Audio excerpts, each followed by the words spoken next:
Hay historias que, aunque fueron escritas en el pasado, siguen resonando con fuerza en el presente. Una de ellas es la del Titanic, aquel majestuoso transatlántico que prometía ser el símbolo del progreso humano y terminó convirtiéndose en una de las mayores tragedias marítimas de todos los tiempos. La película de James Cameron ha sido famosa por sus emotivas y asombrosas escenas, pero detrás de ellas hay detalles ocultos que tendrás que descubrir quedándote hasta el final del video. Sin más que decir, comencemos. Primero, ¿sabías que cuando Rose está revisando los dibujitos de Jack, hay uno de una doñita con joyas que parece recién salida de una novela turca? Pues resulta que esa señora existió de verdad. Se llamaba La Mombu, una mujer fotografiada en París en 1932, 20 años después del Titanic, aunque hay que admitir que le dio un toque místico al asunto, como si Jack hubiera tenido una conexión artística con el futuro. O con Google Images, no sé. Y hablando de cosas fuera de tiempo, vaya joyita la que metió Cameron con el cuadro de Picasso. Sí, ese momento en que Rose le muestra a Cal las señoritas de Aviñón y el tipo dice va, no vale nada. Pues fue un gran error, ya que en 1912 ese cuadro ni siquiera había sido expuesto, y mucho menos vendido. Lo gracioso es que incluir esa obra le costó una multota por derechos de imagen. Literal, le salió caro tener buen gusto.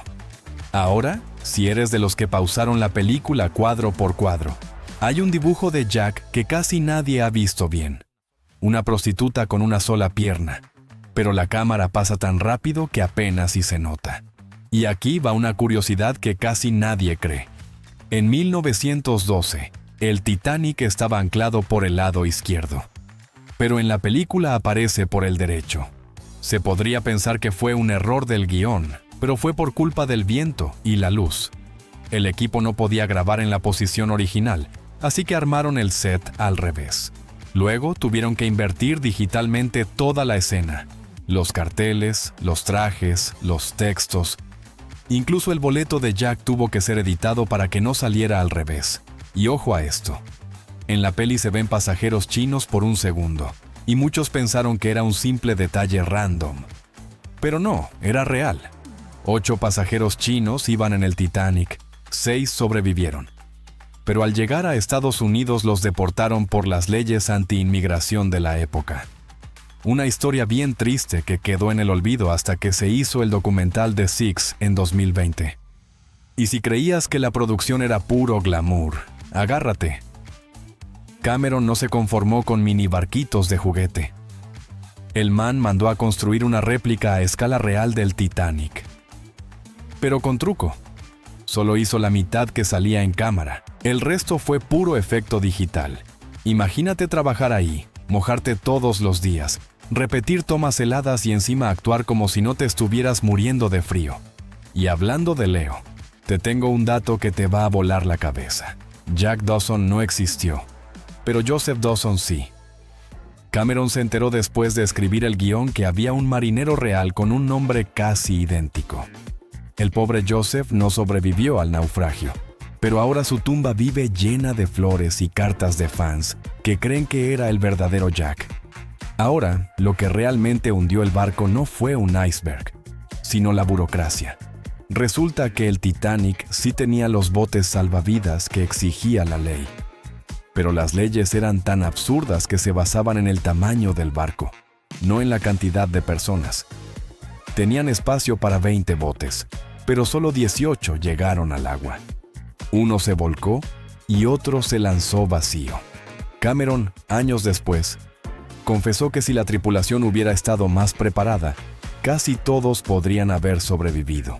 Y vamos con la escena más icónica, la del píntame como una de tus chicas francesas. Aquí va el bombazo. El dibujo no lo hizo Leonardo DiCaprio, lo hizo el mismísimo James Cameron. Sí, el director fue quien agarró el lápiz y se puso a dibujar como si fuera el artista del Titanic. Es más, las manos que ves en la escena son las suyas. Lo loco es que Cameron es diestro, pero Jack era zurdo, así que reflejaron la toma en la edición. Literalmente invirtieron la imagen para que pareciera que el man dibujaba con la otra mano.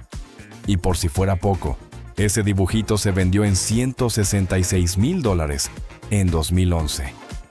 Imagínate pagar todo eso por un retrato que no hizo ni el personaje principal. Pero la cosa se pone más divertida. ¿Sabías que cuando Jack le dice a Rose arriba, la cama, el sofá, fue un error? Sí, Leo se equivocó de línea. En el guión original solo tenía que decir, siéntate en el sofá, pero se traspapeló y Cameron, en lugar de gritar, ¡corten!, dijo, nah, déjenlo así, suena natural. Y pues sí, el resultado fue tan auténtico que se volvió parte de una de las escenas más famosas del cine. Ahora, hablemos de Molly Brown, la señora con más agallas que todo el resto del barco junto. En la vida real fue una de las pocas personas que de verdad intentó regresar por los sobrevivientes. En la película, discute con un marinero que no quiere volver. Y lo irónico es que ese mismo marinero fue el que estaba al timón cuando chocaron con el iceberg. En la cena de primera clase hay varios personajes reales que sí existieron. Por ejemplo, la condesa de Rothes, que terminó remando su propio bote hasta ser rescatada. O John Jacob Astor, uno de los hombres más ricos del mundo en ese momento, que murió después de dejarle su lugar a 2 niños. Su esposa, Madeleine, sí sobrevivió. Y también aparece Benjamin Guggenheim, el señor que dijo, me pondré mi mejor traje y moriré como un caballero. Y hablando de clásicos, ¿te acuerdas del carro donde Jack y Rose se dan su famosa escapadita romántica? Bueno, ese coche existió de verdad. En el Titanic real solo había un vehículo a bordo. Un Renault de 1912 que pertenecía a un pasajero de primera clase. Así que, técnicamente, la escena del vapor en el vidrio fue una de las más caras de la historia, porque involucró un auto de lujo y una buena cantidad de sudor. Pero hay un detalle más poético que romántico. El vestuario de Rose. Cuando la ves subir al barco, lleva un vestido blanco con rayas negras que parece uniforme de prisión. Eso no es casualidad. Representa que está atrapada en su vida y su compromiso forzado. Pero a medida que se enamora de Jack, su ropa se vuelve más suelta, con colores suaves y el cabello libre. Y claro, la escena donde su mamá le aprieta el corsé. Uf, esa es la metáfora visual más obvia del control y la opresión. Y no podemos cerrar sin mencionar la escena más épica de todas. La orquesta tocando mientras el barco se hunde. Esa escena se volvió inmortal. Y no es ficción. Según los testimonios reales, los músicos sí tocaron hasta el final para calmar a los pasajeros. Ninguno sobrevivió. Y aunque suene triste, esa fue una de las muestras de valor más impresionantes de la historia. Pero bueno, esto fue todo por el video. Si te gustó, deja tu like, suscríbete al canal y nos vemos en la próxima.